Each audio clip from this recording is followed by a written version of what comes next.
মায়ের হাতের সমস্ত রান্নাই আমার অতি প্রিয়। আর তার মধ্যে অন্যতম হচ্ছে এই ঝাল ঢ্যাঁড়স বা ঢ্যাঁড়সের ঝাল। আজকে সেই রেসিপি আপনাদের সাথে শেয়ার করেছি। আসুন আজকের রেসিপিটা দেখে নিই।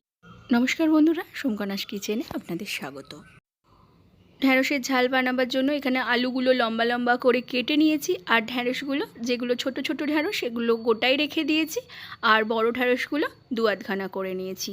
আর এখানে রয়েছে পেঁয়াজ কুচি, এখানে মিডিয়াম সাইজের 4টে পেঁয়াজ কুচি করে নিয়েছি।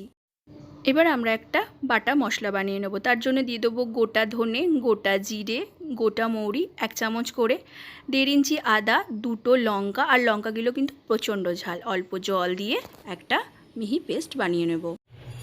এবার কড়াইয়ে 4 চামচ সর্ষের তেল দিয়ে আলুগুলো ভাজতে দিয়ে দেবো।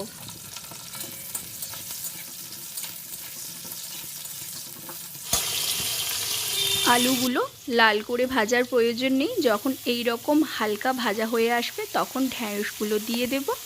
খুব ভালো করে ভেজে নেব।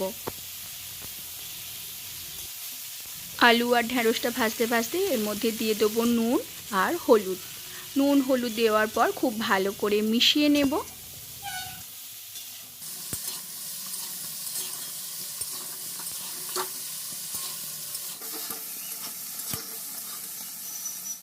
আলু ঢ্যাঁড়স দুটোই ভাজা হয়ে গেছে, এবার তুলে নেব। ঢ্যাঁড়স আলু তুলে নেওয়ার পর কড়াইয়ে আরও 2 চামচ তেল অ্যাড করেছি, তাতে লঙ্কা ফোড়ন দিয়ে পেঁয়াজটা ভাজতে দেব। পেঁয়াজ ভাজতে ভাজতেই একটা টমেটো দিয়ে আবারও খুব ভালো করে মিশিয়ে নেব।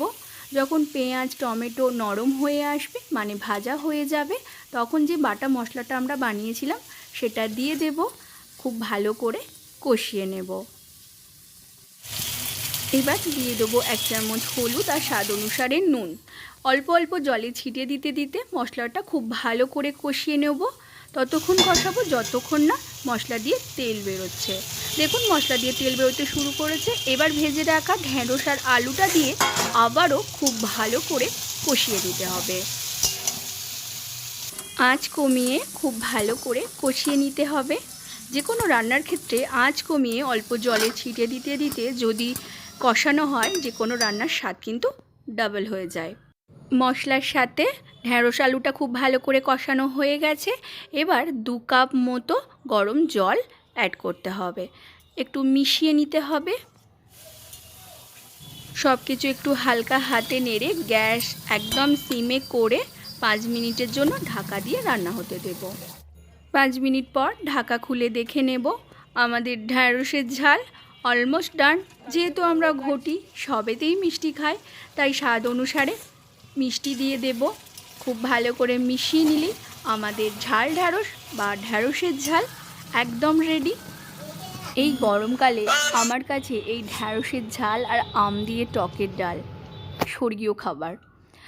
আমার এই ঢ্যাঁড়সের ঝালের রেসিপি অবশ্যই একদিন বাড়িতে ট্রাই করবেন এবং আমাকে কমেন্টের মাধ্যমে জানাবেন কেমন লেগেছে। আমার এই ভিডিও যদি আপনাদের ভালো লেগে থাকে তাহলে অবশ্যই আমার চ্যানেলটি লাইক কমেন্ট সাবস্ক্রাইব করবেন। ফিরে আসছি পরের ভিডিওতে। ভালো থাকবেন। নমস্কার।